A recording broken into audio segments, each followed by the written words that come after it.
Media house news 24 में आपका स्वागत है। मैं आपके साथ हिमानी पैन्यूली। इस वक्त की सबसे बड़ी खबर उत्तराखंड के सिलक्यारा टनल से आ रही है। 41 मजदूरों को सुरक्षित निकाल लिया गया है। इंतजार की घड़ियां खत्म हो चुकी हैं। सभी मजदूर सुरक्षित बाहर निकाल लिए गए हैं। उत्तराखंड के सीएम पुष्कर सिंह धामी मजदूरों का हाल चाल पूछते हुए तस्वीरों में नजर आ रहे हैं। 17 दिन की कड़ी मुशक्कत के बाद भोकनाग देवता की हुई कृपा। आपको बता दें, 17 दिनों से जिंदगी और मौत से लड़ रहे 41 मजदूरों को एक एक करके सुरक्षित बाहर निकाल लिया गया है।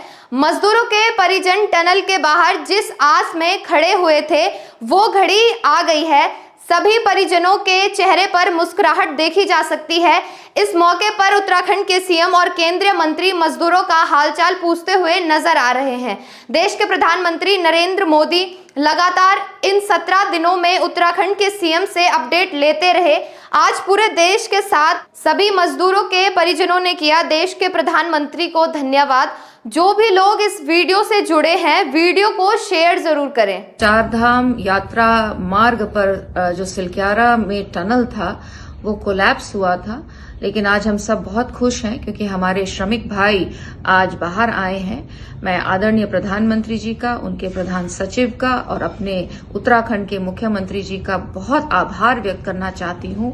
इस पूरे घटनाक्रम के दौरान वो श्रमिक भाइयों के साथ, उनके परिवारों के साथ खड़े रहे और कड़ा प्रयास किया, बहुत मेहनत की और आज हमारे भाई निकले हैं। मैं आदरणीय प्रधानमंत्री जी का, हमारे युवा और आदरणीय मुख्यमंत्री जी उत्तराखंड का बहुत बहुत आभार व्यक्त करती हूं कि हमारे श्रमिक भाई आज उनकी मेहनत की वजह से आज बाहर निकले हैं। सभी श्रमिक भाइयों को शुभकामनाएं देती हूं और साथ ही साथ जो सारी टीम एनडीआरएफ की पूरी टीम को भी बधाई देती हूं जिन्होंने इस प्रयास को सफल किया और हमारे श्रमिक भाइयों को बाहर निकाला।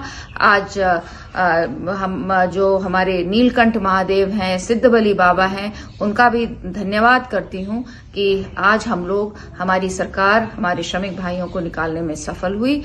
अपना सहयोग प्रदान किया और बहुत चुनौतीपूर्ण काम होते हुए भी प्रातःकाल और शाम दोनों टाइम हमारे प्रधानमंत्री आदरणीय मोदी जी लगातार इस रेस्क्यू अभियान की हमसे सभी लोगों से लगातार जानकारी करते थे।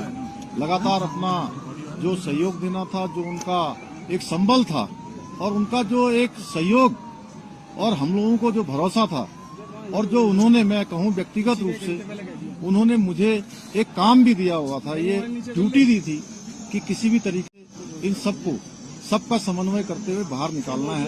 तो उनका अगर संबल न होता, उनका इतना जिस प्रकार से आज भारत सरकार की सारी हमारी एजेंसियां इस काम में लगी, तो निश्चित रूप से जो कठिन काम भी हमारे लिए आसान हो गया।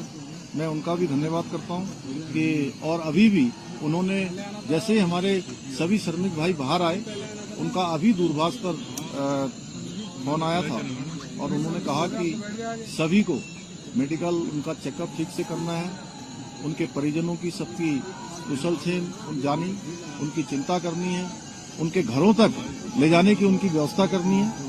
सभी प्रकार से उन्होंने संपूर्ण चिंता करने का काम किया है। हमारे और भी सभी लोग इस काम में लगे हुए थे और विशेषकर से उत्तराखंड के हमारे सभी देवी देवताओं का भी मैं उनको भी नमन करता हूं कि उन्होंने बहुत काम किया। हमारे राष्ट्रीय जो सड़क परिवहन मंत्रालय है, उसमें आदरणीय गडकरी जी बीच में आए, उन्होंने भी यहाँ पर हर तरीके से इसको देखा और हमारे जनरल बीके सिंह जी, इनका मैं विशेष रूप से सबकी तरफ से और उत्तराखंड वासियों की तरफ से इनका मैं धन्यवाद इसलिए करता हूं कि एक कैंप बनाकर लगातार यहाँ पर रहे और एक दिन भी इन्होंने यहाँ से कभी ये नहीं सोचा कि मैं यहाँ से कहीं बाहर जाऊं और इस कठिन काम को, लोगों को लगातार संबल प्रदान करने का काम, उनको प्रोत्साहन करने का काम और पूरा हमारा जहाँ सभी एजेंसियां लगी हुई थी, वहीं पीएमओ के भी सभी अधिकारी अपने अपने तरीके से इस पूरे अभियान को अपना सहयोग प्रदान कर रहे थे, योगदान प्रदान कर रहे थे। आगे आने वाले समय में हम ये जो जितने भी हमारे इस प्रकार के टनल उत्तराखंड के अंदर चल रहे हैं, उन सभी की समीक्षा भी करेंगे। और वैसे तो भारत सरकार ने इसमें सेफ्टी ऑडिट कर दिया है, जिससे आगे निकट भविष्य में हमको इस प्रकार की किसी परेशानियों का सामना न करना पड़े। मैं सभी श्रमिक भाइयों को उनके उज्जवल भविष्य के लिए, उज्जवल जीवन के लिए मैं उनको सबको शुभकामनाएं देता हूं। उनके परिजनों को भी, उनको भी शुभकामनाएं देता हूं।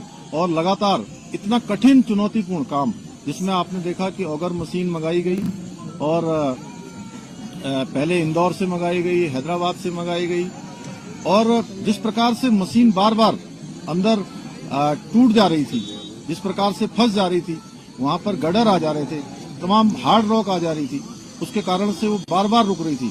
लेकिन जो हमारे दिल्ली जल बोर्ड के और गोरखपुर से जो नीचे जाकर मैनुअल माइनिंग करने वाले थे, उन सभी का भी मैं अपनी ओर से धन्यवाद भी करता हूं, उनका मैं अभिनंदन करना चाहता हूं। मैं सभी से एक एक से अभी मिला हूं और उन मजदूर भाइयों से भी मिला हूं जो बाहर निकल कर आए हैं। सभी लोगों ने कहा कि हमको हर संभव, कभी भी अंदर किसी प्रकार की परेशानी नहीं हुई। निश्चित रूप से ये हम लोगों के लिए एक बहुत सुकून वाली बात है कि इतना बड़ा एक आपदा आने के बाद भी सारे लोग जो है सकुशल बाहर निकल पाए। पहले मजदूर से आपने क्या बात की? सर, पहले मजदूर से आपने क्या बात की? नाम क्या था और क्या बात हुई? पहले मजदूर का नाम क्या था और उसकी क्या बात? सभी सभी देखिए अलग अलग थे। जैसे कि अंदर विशेष रूप से जो हमारी शुरू से बात हो रही थी, उसमें सबा अहमद, गब्बर सिंह और अखिलेश, तीन इनके जो टीम लीडर थे, उनसे लगातार हमारी बात हो रही थी। उसके बाद आने वाले सभी लोगों से लगातार बात हुई है। सभी पूरे देश भर के जितने भी मजदूर भाई उसके अंदर थे, सभी ने स्वयं ही आकर, क्योंकि उनके लिए बहुत ही भावुक क्षण था, लेकिन उसके बावजूद भी उन्होंने कहा कि हमको किसी परेशानी का कोई सामना नहीं।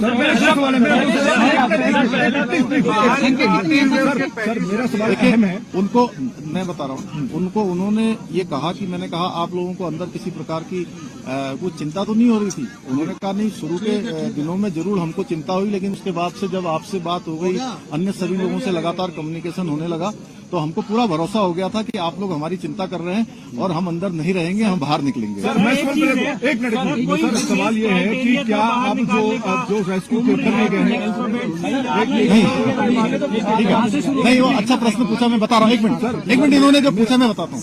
देखिए ऐसा है, नहीं अरे पहले अरे इन्होंने जो पूछा मैं बता रहा हूँ। देखिए ऐसा है, ये सब लोगों ने बैठ के तय किया था कि जो सबसे छोटे होंगे उनको सबसे पहले निकाला जाएगा, और जो टीम लीडर है वो 5 लोग वो सबसे अंत में निकले। तो ये सबसे क्रूशल मोमेंट कौन सा? हाँ, एज में और जो भी क्राइटेरिया बनाया गया था, सर सबको निकाल लिया गया है, सबको निकाल नहीं।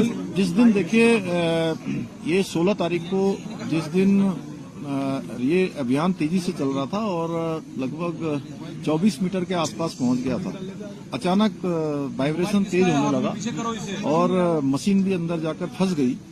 वो मोमेंट बहुत ही कठिन था, और चूंकि उस दिन मैं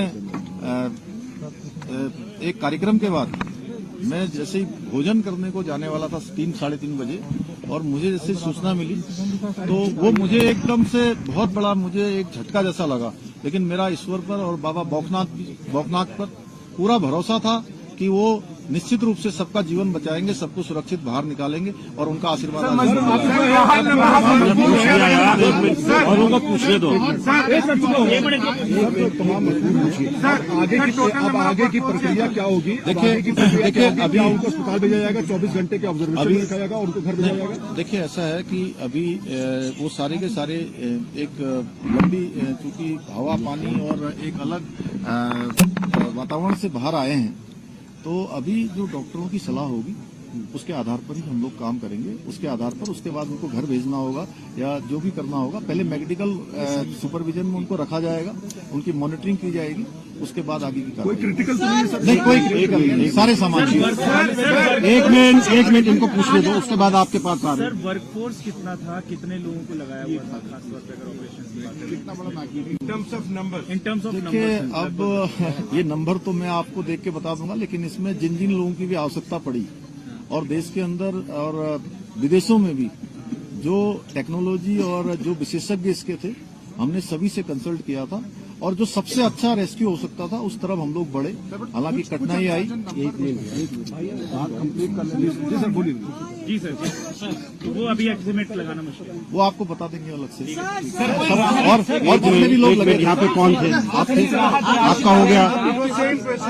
एक के मंदिर में गए, वीके सिंह भी बाबा बागनाथ के मंदिर में गए। गांव वालों का कहना है कि जब तक मंदिर नहीं बनेगा हम आगे काम नहीं होने देंगे। क्या सरकार वो पहले ही हम लोगों ने तय कर लिया है कि मंदिर वहाँ पर बनेगा बाबा बागनाथ की कृपा से। गांव वालों से और पूछने से पहले ही वो डिसाइड हो वो डिसाइड हो गया ऑलरेडी। सो मोटो हम लोगों ने लिया। गया। एक मिनट बाबा, एक मिनट। इस पूरी कड़ी में नेट माइनर्स की भूमिका कितनी अहम थी? वो अंतिम पड़ाव में आए और पूरा ये आपने शायद मैंने जो सबसे पहले बीच में बोला था, आपने शायद उसको ध्यान नहीं दिया। वो उनकी बहुत बड़ी भूमिका थी।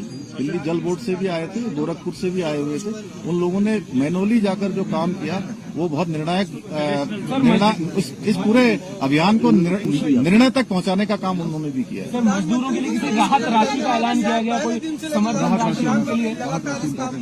नहीं, सभी सर, समर्थन राशि, राहत राशि। प्रधानमंत्री जी ने ट्वीट किया है, फर्स्ट डे से लास्ट दिन तक वो चुनावी व्यवस्था के बावजूद इस पर मॉनिटरिंग करते रहे। उनकी संवेदनाएं पूरे देश में देखी है, क्या कहेंगे?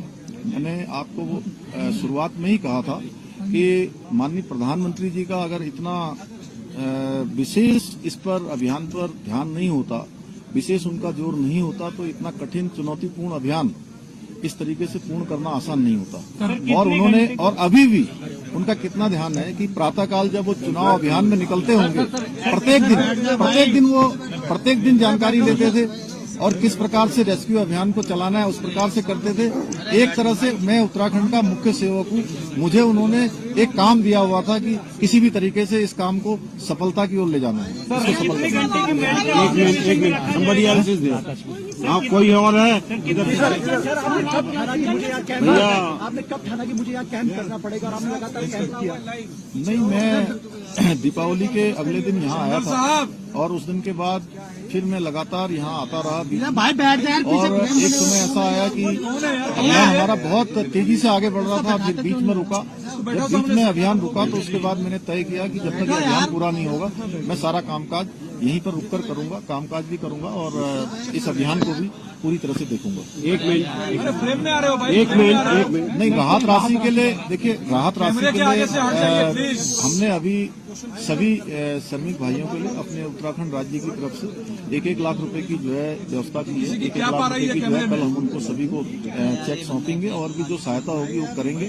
और NHI DCL जिसमें वो सभी लोग काम करते हैं उनसे भी हम अनुरोध करेंगे कि उस हमारे इन श्रमिक भाइयों को जो 41 हैं उनको जो है कुछ दिनों के लिए 15 दिन 20 दिन या 1 महीने के लिए सवेतन उनको जो है उनके घर जाने के लिए और रहने की जो है अनुमति देंगे।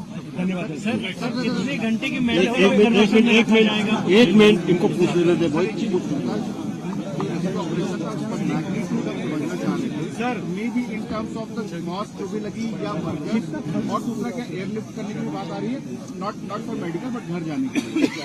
अभी देखिए, सबसे पहले अभी सभी लोग बिल्कुल जो भी अभी चेकअप हुआ है आने के बाद उनका ब्लड प्रेशर चेक हुआ है, अन्य जो भी जरूरी जो शुरुआती जो लक्षण होते हैं वो किसी प्रकार के किसी भी कमजोरी के या किसी थकावट के किसी बुखार के कोई भी लक्षण उनके अंदर नहीं है। सारे के सारे स्वस्थ हैं। और इतना बताऊं कि जब उनके लिए अंदर स्ट्रेचर की व्यवस्था की थी कि वो स्ट्रेचर से आए, उसमें स्ट्रेचर पे नहीं आए, सारे लोग क्रॉलिंग करके आए हैं। तो वो सब स्वस्थ हैं और अच्छे तरीके से थे। इसलिए पहला सवाल जो मेरा था, हम लोग को मैग्नीट्यूड समझा दीजिए, कितना बड़ा ऑपरेशन था? May be in terms of कितना कॉस्ट आया या फिर इन टर्म्स ऑफ कितना वर्कफोर्स? अब देखिए, अभी तो पहले कॉस्ट को देखते कि हम लोग पहले उनके जीवन को सुरक्षित बचाते या उनको बाहर निकालते। हमारी पहली प्राथमिकता थी कि कॉस्ट कितनी भी लगे। हमारे प्रधानमंत्री जी ने कहा था कि किसी भी कीमत पर सबको सुरक्षित बाहर निकालना, ये हमारी प्राथमिकता थी।